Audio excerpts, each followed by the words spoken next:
The whole thing started, like most disasters do, with a whispered request in a messy kitchen. My roommate, Ethan, looked at the four of us, his housemates, with that charming, guilty grin he perfected, and asked us to cover for him while he juggled two girlfriends. I should have said no right then. I knew I should have. But you don't always think straight when the guy asking is your friend of 3 years, and the fallout is so clearly, catastrophically, someone else's problem. Until it isn't. I'm Ben, 21, and I've known Ethan since freshman orientation. We're both in the same competitive biology program, destined for med school, and we've been sharing a house with 3 other guys since sophomore year. The house is a classic student dive. Peeling paint, a fridge that hums like a dying spacecraft, and a living room that permanently smells of old pizza and ambition. My other housemates are Alex, 21, Ethan's closest friend and partner in crime, Noah, 22, the quiet one who mostly lives in his head, and Jay, 20, the youngest and by far the most morally rigid of us all. Ethan is, by most metrics, a great guy. He's funny, loyal to his friends, sharp as a tack academically, and has a kind of effortless charisma that draws people in. He's the guy professors remember, the one who can talk his way into any research assistant position, and the one who, without fail, cannot keep in his pants. Throughout our time at Crestwood University, I'd estimate Ethan has cycled through at least 6 girlfriends. Each relationship followed the same tragic arc. Intense, passionate beginning, followed by Ethan growing bored, followed by him finding a new distraction, followed by a messy breakup when he got caught. He was like a romantic magpie, constantly dazzled by the next shiny thing. In late January of our junior year, he started dating Amelia. Amelia, 21, was different. She was a literature major, with this calm, grounded presence that seemed to settle even the chaos of our house. She was kind, incredibly smart in a way that made you want to listen to her, and she was utterly, completely devoted to Ethan.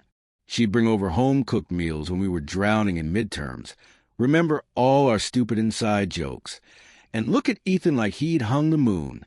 They'd been together for 8 months, a personal record for Ethan, and we'd all started to foolishly believe he might have actually changed. Then came Zoe. Zoe, 21, was Ethan's genetics lab partner. She was his academic equal, driven, brilliant, with a sharp wit and a competitive edge that Ethan seemed to find irresistible. Where Amelia was soft light, Zoe was a spark.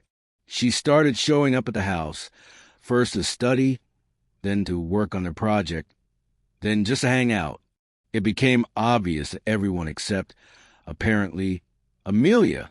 The lingering looks, the private jokes, the way Ethan's phone would light up at her name, and he'd immediately disappear to text her.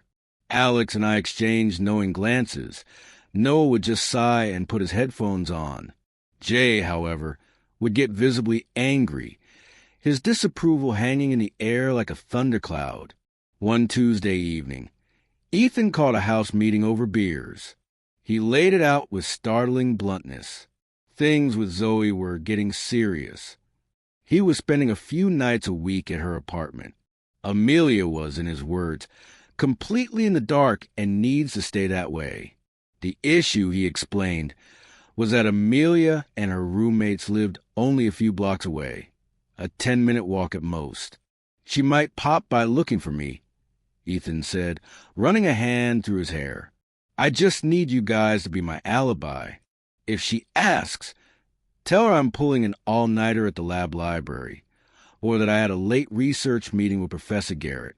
Reassure her. You know, the bro code. Alex nodded immediately. Yeah, man, of course. No sweat. For Alex, loyalty to Ethan trumped everything else. It was a simple equation. Noah shrugged, his expression neutral. I'm not going to seek her out to tell her, but I'm not going to lie to her face either. I'll just say I don't know where you are. That was typical Noah. Avoid conflict. Stay in the middle. Jay put his bottle down with a firm thud.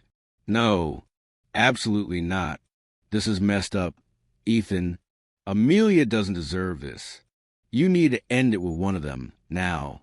And it shouldn't be Amelia. His voice was low and steady, leaving no room for argument. All eyes turned to me. I felt a familiar, not discomfort in my stomach. I liked Amelia. A lot. What Ethan was doing felt profoundly wrong. But he was my friend, my roommate. We had another year on this lease. The practical, self-preserving part of my brain kicked in.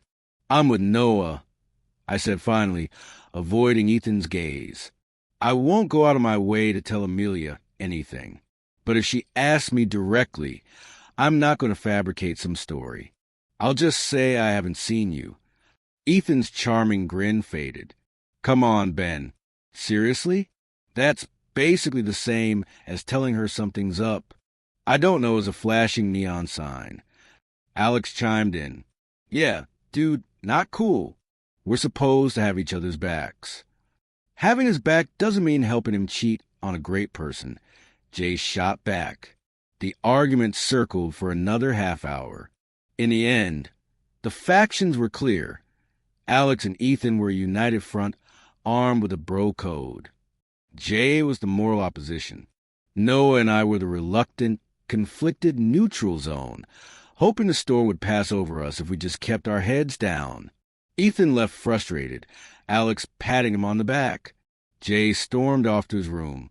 Noah and I just sat there in the suddenly tense silence of the living room. I'll start this update by stating the obvious. Amelia found out, and it happened exactly as Ethan feared, just not in the way any of us expected. It was a Thursday evening.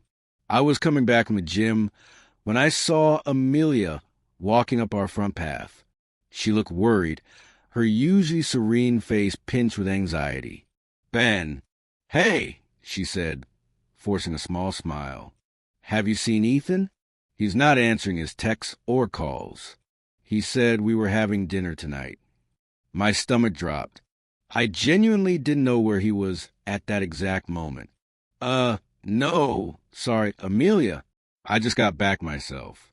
I haven't seen him since this morning. That, at least, was the truth. She bit her lip.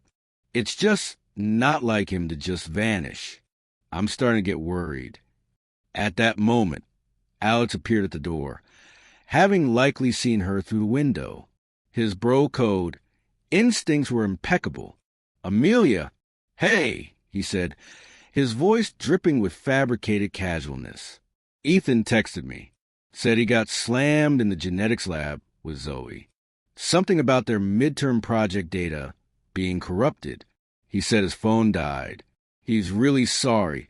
He'll call you as soon as he's done. I watched Amelia's face. She was smart. She didn't look satisfied, but she also had no reason to doubt Alex, Ethan's best friend. A flicker of disappointment. Then concern washed over her. Oh, okay. Is the lab even open this late? Professor Garrett gave them special after-hours access. Alex said smoothly, without missing a beat. You know how he is about that project. She nodded slowly. Right. Okay. Well, thanks, Alex. Tell him to call me, please. She gave me a small, tired wave and walked away, the worry still evident in her posture. Once she was out of sight, Alex turned to me, his casual mask dropping. He's at Zoe's. They were supposed to go to some party downtown. He texted the group chat to make sure the coast was clear before he came back. I warned him Amelia was here, so he's staying at Zoe's tonight. I just shook my head, a sour taste in my mouth. This is going to blow up, Alex. Only if people make it blow up, he retorted before heading inside. The next evening, Friday, only Noah and I were home. Alex was out with his girlfriend, Rachel, and Jay was at the library. Around 7:30 p.m., a text popped into our house group chat from Ethan. Heads up, bringing Z back to the house around 9. Anyone seen it today? Noah read it and put his phone face down, refusing to engage. I sighed and typed back, haven't seen her. All quiet here. The unspoken expectation. since Jay was in protest mode and Noah was in avoidance mode, was that I was now the designated lookout. The role filled me with dread. At 8:45 p.m., the doorbell rang. My heart sank. It was Amelia, accompanied by her roommate, Priya. Amelia's eyes were red-rimmed. "Ben," she said, her voice trembling slightly, "I'm sorry to bother you again. I still haven't heard from Ethan. This isn't normal. Is he here? Can you please just check?" Before I could even open my mouth to repeat my "I don't know" line, Jay appeared from behind me. He must have come home without me hearing. He looked from Amelia's distressed face to mine, and his own expression hardened with resolve. "He's not here right now, Amelia," Jay said, his voice surprisingly gentle. "But you should come back after 9. He should be home by then." He said it like it was the most logical thing in the world. My blood ran cold. I stared at Jay, but he wouldn't meet my eye. Amelia looked confused, but a spark of something, determination, suspicion, lit in her eyes. "After 9? Okay, thank you, Jay." She and Priya left, casting uncertain glances back at us. As soon as the door closed, I whirled on him. "What the hell, Jay? Why would you say that? You know he's bringing Zoe back." Jay shrugged, but there was no apology in it. He shouldn't be. And if he's dumb enough to bring her here right after Amelia was looking for him, then he deserves what happens. I'm not his accomplice, Ben. You shouldn't be either. I frantically texted Ethan. Amelia was just here. Jay told her to come back after 9. Do not come home. He didn't answer. The little delivered notification stared back at me. Useless. He was probably driving. I called. It went to voicemail. At that point, a strange numbness settled over me. The die was cast. I went upstairs to my room, closed the door, and tried to focus on a textbook. It was futile. At 9:10 p.m., I heard the front door open, followed by the distinct sound of 2 people laughing. Ethan's easy chuckle and Zoe's brighter, sharper laugh. My stomach twisted into a knot. Not 5 minutes later, the doorbell rang again. Then came the sound of the door opening. Jay must have been waiting for it. Then silence. A horrible, pregnant silence that lasted maybe 3 seconds. It was shattered by Amelia's voice. It wasn't a scream. It was something worse, a raw, broken, "Ethan? What is this?" What followed was a muffled cacophony of voices. Ethan's, rising in panicked, unconvincing lies. "Amelia, baby, it's not what it looks like. We were just studying." Zoe needed help. Zoe's voice defensive and shocked. Amelia's, cutting through them, now laced with a fury that transformed her. "Studying? Do you think I'm an idiot? All the late nights. The dead phone, your friends covering for you." Priya's voice, calm and icy, backing Amelia up. I didn't go downstairs. I sat on my bed, listening to the car crash happen in real time. After about 10 minutes of this, I heard the front door slam with such force the pictures on my wall rattled. Then a second, quieter door close. Zoe, presumably making a hasty exit. Then yelling. Ethan's voice, now furious, directed at Jay. "What is wrong with you? You set me up." I came downstairs then. Ethan was pacing, raking his hands through his hair. Jay was leaning against the kitchen counter, arms crossed, utterly unrepentant. Noah had emerged from his room, looking pale. "I texted you," I said to Ethan, holding up my phone. "I called you. You were driving." Ethan checked his phone, seeing the missed calls and messages. His fury redirected slightly, but still burned hot. "Jay," he seethed, "you did this on purpose." "I told her to come back because a decent boyfriend who knew his girlfriend was worried would be home." Jay said calmly, "You chose to bring Zoe here. You did this to yourself." Alex and Rachel came home not long after, and the scene was relayed to them. The atmosphere in the house that night was toxic. The next morning, it was worse. Ethan was sullen, blaming Jay entirely, and even throwing some blame at Zoe for always wanting to hang out here. He seemed more annoyed at being caught than genuinely remorseful about hurting Amelia. "I'll try to apologize one more time," he told us over coffee, as if discussing a minor inconvenience. "I do prefer Amelia to Zoe, honestly. If she doesn't take me back, whatever. I'll just be single." As for Zoe, he was already planning his exit. "I'll end things with her after finals in December," he announced to Alex, Noah, and me. "I want to start the new year fresh." Single? Alex and Noah found this darkly amusing given the nuclear drama that had just secured his single status. I just felt exhausted and dirty.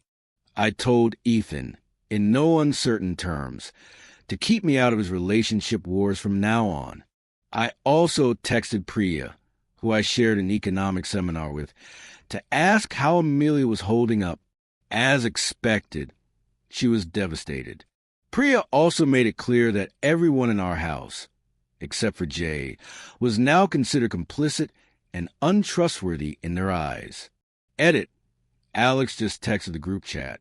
Rachel knows, and she's pissed at him. I've been getting a lot of questions about what happened next. Here's where things landed. Amelia did not accept Ethan's apology. She told him, via a very succinct text, to lose her number and never contact her again. Ethan is, paradoxically, still with Zoe. He's sticking to his plan to dump her after exams. According to him, Zoe is now getting clingy and talking about making things official, which just makes him feel guilty, but also more determined to end it. Speaking of guilt, it didn't stop Ethan from trying to reactivate his Tinder profile 2 days later. Alex made him delete it, arguing it was way too soon and would make him look like a monster if anyone from our program saw him. Alex has somehow managed to smooth things over with Rachel. He claimed with a straight face that he had no idea Ethan was actually cheating. He just thought Ethan was being a flake. Noah, to my surprise, backed him up on this. They've successfully isolated the blame onto Ethan alone. I faced a choice. I'd planned to come clean to Priya, to tell her I knew and that I was sorry for my passive role. But seeing how quickly Alex and Noah had washed their hands of responsibility, I hesitated. Why should I be the one to take the fall and torch my own reputation? When Priya asked me point blank if I knew, I looked in the eye and said, "No, I didn't. I thought he was just being irresponsible with his time. Not that." It was a lie. A selfish, cowardly lie. She seemed to believe me, saying that while she didn't think I was so bad, Amelia needed space and time. Jay has made his disgust with all of us abundantly clear. He sees my and Noah's neutrality as cowardice and Alex's actions as reprehensible. His moral high ground is a lonely place, but he's steadfast. I'm visiting my family this weekend. The timing is fortunate. I need to be away from the lingering tension in that house. Exams descended, and with them a welcome, all-consuming distraction. The drama receded into the background, replaced by the immediate panic of organic chemistry and physiology finals. When I returned from my weekend away, the house was quieter. The tension was still there, but it had frozen over like a Cold War. Jay and Ethan didn't speak. Alex and Ethan were still tight, but Alex was more careful around Rachel, who was keeping a wary eye on him. Noah was, as ever, buried in his own world. I checked in with Priya occasionally. Amelia was, unsurprisingly, still very hurt, but the sadness was hardening into anger, which, according to Priya, was a healthier sign. She'd heard through the grapevine that Amelia had started reconnecting with an old friend from her hometown, a guy she'd known before Ethan. There was nothing romantic yet, but it was a step toward moving on. Ethan, meanwhile, was still professing his intention to dump Zoe after New Year's. He and Alex joked about it, calling it his exit strategy. The callousness made me uncomfortable, but I said nothing. My policy of non-involvement was now firmly entrenched. Jay, however, wouldn't let it go. He'd make snide comments at dinner. Better be nice to your lab partner, Ethan. Wouldn't want her grade to suffer before you dump her. Ethan would glare but had no real retort. Jay had hit on the uncomfortable truth. Zoe wasn't just a fling. She was a genetics partner, and their final project was a huge portion of their grade. Ethan needed that project, and by extension, a civil relationship with Zoe, to go smoothly. Alex successfully placated Rachel. He and Noah stuck to their story that they were ignorant dupes, and Rachel wanted to believe her boyfriend wasn't a cheater's accomplice. Chose to believe them. The blame remained solely on Ethan. As finals wrapped up, a sense of exhaustion settled over the house. We were all just tired. The drama had been a draining sideshow to the main event of academic survival. Winter break was a blessing. A month away from the house and its inhabitants. I spent most of it sleeping, seeing high school friends, and trying to forget the mess I'd been tacitly a part of. When we reconvened in January for the final semester of our junior year, things had shifted. The immediate fallout was over, but the repercussions were still playing out. First, I asked Jay privately if he was ever going to tell Rachel the truth about Alex's involvement. He gave me a cryptic look. The truth has a way of coming out on its own. I don't need to be its messenger. It was frustratingly vague. I knew he was close with a girl named Lena from his philosophy class. If Jay knew, Lena probably knew, and Lena was friends with Rachel. The potential for indirect exposure was there, but it wasn't my problem, or so I told myself. Second, Ethan's grand single by New Year's plan had completely collapsed. As Jay had predicted, the genetics project had stretched into the new semester. It was a full-year course. Dumping his lab partner mid-project was academic suicide, especially since Ethan was angling for a glowing recommendation letter from the professor, with whom he'd done previous research. I have to keep things smooth until at least April, Ethan admitted grumpily one night. He was stuck in a relationship of convenience, and he resented it. Zoe, sensing his distance but attributing it to stress, became more attentive, which only annoyed him more. Jay took immense, quiet pleasure in this, needling Ethan about having to pretend to love someone for a grade. It was brutal, but Ethan had walked right into it. I ran into Priya and Amelia on campus in late January. We made awkward small talk. Amelia looked better, thinner, maybe, but her eyes were clearer. She was polite, but distant with me.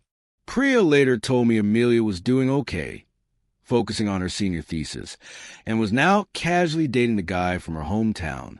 The news gave me a genuine sense of relief. With the pressure of med school applications looming, the house dynamic morphed. We were all stressed, buried in our own futures.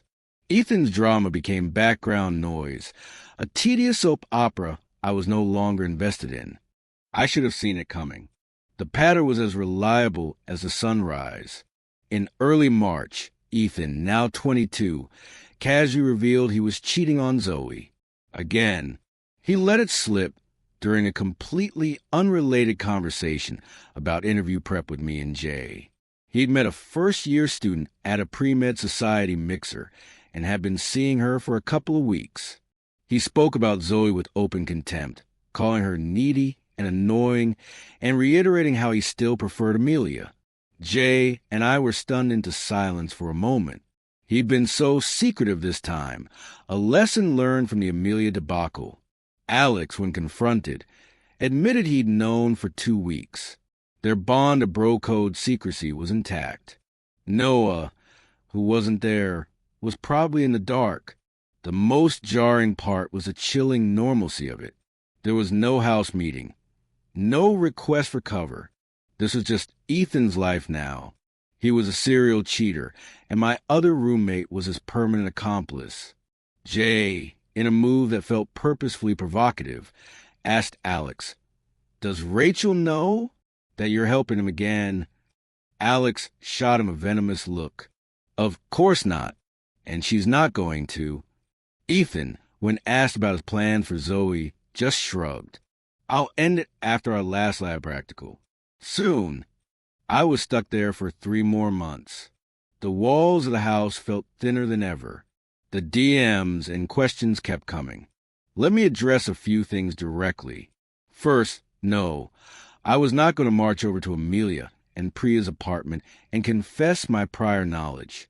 My reputation in our program was solid, and I had my own future, med school applications, maintaining a decent GPA to protect. You can call it cowardice. I called it survival. Amelia seemed to be moving on well. I wasn't going to reopen that wound for my own absolution. Second, no one in the house had any intention of telling Zoe. We were all in the final, grueling stretch of junior year.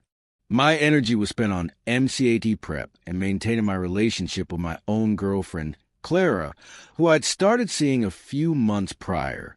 She knew bits and pieces of the drama and had developed a strong dislike for Ethan and Alex, which I couldn't blame her for. Third, Alex's girlfriend Rachel was still in the dark. Jay told Alex he should come clean, but Noah argued it would only create more drama for himself. Ethan, of course, urged Alex to stay silent. I advised Ethan, with a weariness that ran bone deep, to just try being single for a while after Zoe. He gave a noncommittal nod. We all knew he wouldn't. The only wild card was Jay's friend Lena. If she knew, and she told Rachel, Alex lived in fear of that possibility. But Jay, focused on his own exams and the upcoming Ramadan, seemed unlikely to stir the pot directly. The final semester of junior year was a blur of stress, but gradually things began to wind down. I had 1 foot already out the door, counting the days until our lease ended. In late April, Ethan announced he'd finally dumped Zoe. He'd done it right after their last collaborative lab session. He claimed she was distraught, but said she'd seen it coming. I doubted that. He'd already lined up a new girl, a neuroscience major he'd met at a conference. He claimed to like her, but since he was likely moving from med school in the summer, he was already viewing the relationship as temporary. Jay asked him if the new girl knew she was signing up for a fling. Ethan gave some waffling answer about living in the moment. We all called him out on it, even Alex and Noah. The collective eye roll was unanimous. Alex was still living with a secret. The stress was showing. Rachel and Lena were becoming closer friends, which filled him with quiet dread. He begged Jay to run interference if Lena ever said anything. Jay refused, stating simply that Alex had made his bed. I'd been more open with Clara about everything, and her consistent, clear-eyed judgment, "Your friends sound emotionally stunted," helped solidify my own. I started calling Ethan out on his behavior more, not to change him, but to distance myself from it. It felt like a small, belated act of integrity. The best news came from Priya. Amelia was official in a new relationship with a guy from her hometown and was genuinely happy. She'd landed a great summer research internship. She was thriving. Ethan, who heard this through the gossip mill, was visibly bothered. That, more than anything, felt like a sliver of justice. It's been a while. The frantic pace of senior year, med school applications, and graduation swept everything else away. I'm only on Reddit sporadically now, but I want to give one final update for those who followed this long, messy saga. The most important thing, I no longer live with those guys. Our lease ended last May. We handed in our keys, went our separate ways, and I have never felt such profound relief. I'm now in my first year of med school at a university a few hours from home. It's challenging, but I love it. The drama is now someone else's problem.